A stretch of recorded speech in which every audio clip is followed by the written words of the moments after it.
Assalamualaikum warahmatullahi wabarakatuh. Pada sesi video kali ini saya ingin membahas tentang sumber hukum dalam Islam. Ya.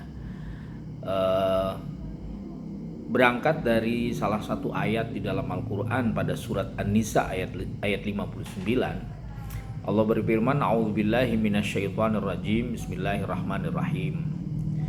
Ya ayyuhalladzina amanu atii'ullaha wa atii'ur rasul wa ulil amri minkum.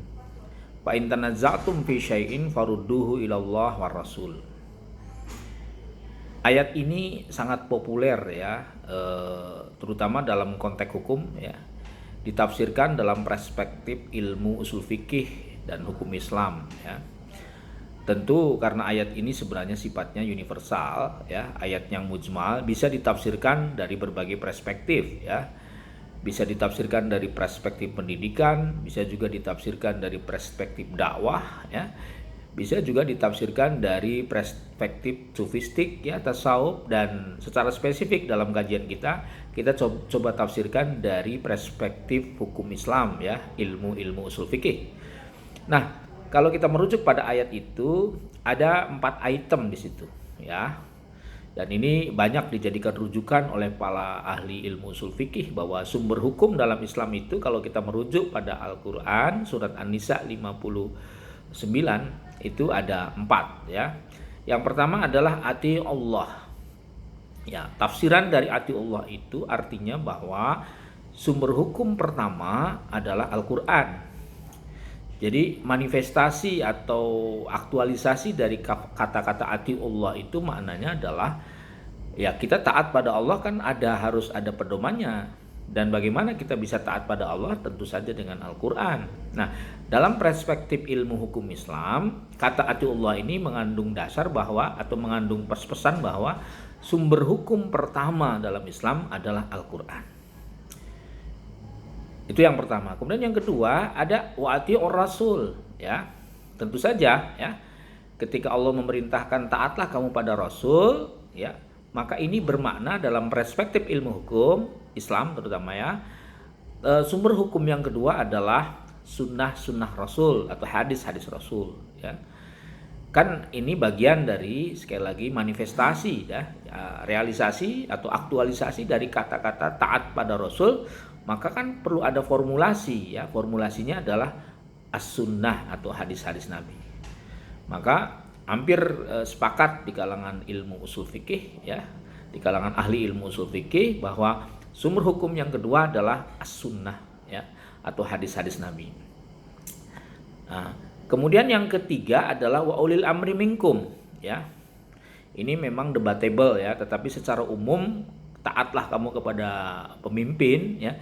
Pemimpin dalam konteks tafsir ilmu hukum itu artinya adalah sebuah konsensus para ulama ya dan para pemimpin tentu yang punya komitmen terhadap Quran dan Sunnah. Dia melahirkan produk, maka keputusannya itu harus dijadikan sebagai rujukan. Kalau dalam bahasa nomenklatur ilmu usul fikih namanya ijma ya. Ijma itu adalah konsensus para ulama tentang sebuah kasus hukum yang berkembang dalam masyarakat, tetapi secara tekstual tidak ditemukan di dalam Al-Quran maupun hadis Nabi. Itu namanya ijma ya. Ijma itu bisa terjadi ya, dan kasus-kasusnya itu di luar teks Quran dan hadis. Memang ada perbedaan di kalangan para ulama ya. Ada yang mengatakan bahwa sumber hukum itu cuma 2 ya, Al-Quran dan As-Sunnah. Saudara-saudara kita misalnya dari kalangan modernis ya, terutama dari kalangan Muhammadiyah mengatakan bahwa sumber hukum utama ya 2, Al-Quran dan hadis. Berbeda misalnya dengan ulama-ulama dari kalangan Nahdiyin yang menafsirkan ayat ini bahwa sumber hukum itu ada 4 ya. Di antaranya tadi yang ketiganya adalah ijma. Jadi ijma itu kesepakatan para ulama tentang sebuah kasus hukum yang terjadi setelah masa Rasul ya, yang tidak terdapat ketentuannya dalam Quran dan As-Sunnah. Itu sumber hukum yang ketiga dalam satu perspektif ya. Lagi-lagi tadi kan kita ada debatable ya, ada yang mengatakan sumber hukum hanya Quran Sunnah, ijma dan seterusnya itu hanya sebagai metodologi. Tapi sebenarnya pada prakteknya sama ya. Dua pandangan ini menggunakan keempat metodologi ini. Kemudian yang keempat adalah fa in tanaza'tum fi syai'in farudduhu ilallah. Kalimat itu ditafsirkan, kalau makna tekstualnya kan ketika engkau terjadi perselisihan tentang satu hal, farudduhu, maka kembalilah kepada Allah dan Rasul. Maknanya apa? Dalam perspektif ilmu hukum Islam, kata-kata farudduhu itu artinya maknanya kias, ya. Sumber hukum yang keempat, ya. Kalau itu mengakui sebagai sumber hukum atau sebagian ulama mengatakan sumber hukum, maka disebut sebagai kias. Apa kias itu? Ya, kias itu artinya menentukan keputusan hukum berdasarkan analogi. Contoh konkretnya begini, ya. Khomer di Quran ada, surat Al-Maidah, ya. Tapi ekstasi, narkoba, minuman keras secara tekstual tidak kita temukan, ya. Lalu kita membandingkan apa itu minuman keras, narkoba, kemudian sejenisnya yang tren-tren baru itu dibandingkan dengan khomer yang ada dalam Quran. Karena ada unsur kesamaan ilat namanya, yang mungkin bisa jadi disebut sebagai kesamaan sifat.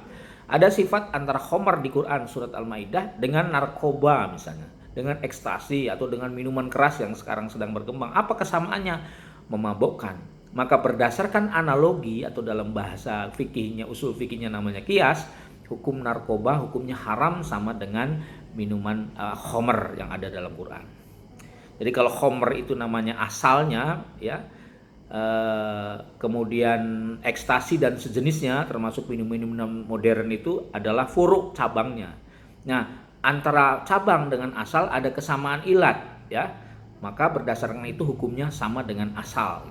Jadi hukum minuman keras yang berkembang dalam dunia modern hukumnya sama dengan khomer yang ada dalam surat Al-Maidah, ya, yang kita temukan dalam Al-Quran. Hukumnya haram. Kenapa? Karena ada kesamaan sifat, ya.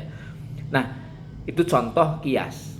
Nah, sekali lagi sebagian ulama ittifaq bahwa sumber hukum al-adillah asy-syar'iyyah, ya.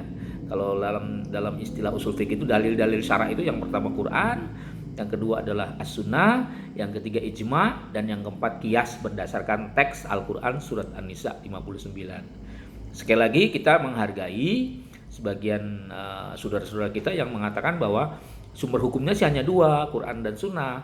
Ijma' dan kias hanya sebagai metodologi, yaitu sah-sah saja, karena toh pada prakteknya tetap mereka menggunakan itu. Saya kira itu, ya, sekedar klarifikasi bahwa kenapa ijma' kias itu diperlukan? Karena kan tidak semua persoalan ada dasar hukumnya dalam Quran dan hadis. Banyak persoalan-persoalan modern yang berkembang dalam dunia kekinian, ya, persoalan kontemporer yang secara tekstual tidak ada dalam Quran dan hadis, kan perlu ada upaya baru, ya, ijma' dan kias. Ijma' dan kias itu masuk dalam kategori ijtihad, ya, sebuah nalar para ulama untuk melahirkan sebuah keputusan baru tentang hukum yang tidak secara eksplisit dijelaskan dalam Quran dan hadis. Itulah sesi kita kali ini. Kesimpulannya, 4 adillah asy-syar'iyyah berdasarkan surat An-Nisa 59, Quran, ya, as-sunnah, ya, kemudian ditambah ijma' dan kias. Mungkin ada lagi al-adillah syar'iyyah berikutnya pada sesi yang akan datang. Terima kasih. Assalamualaikum warahmatullahi wabarakatuh.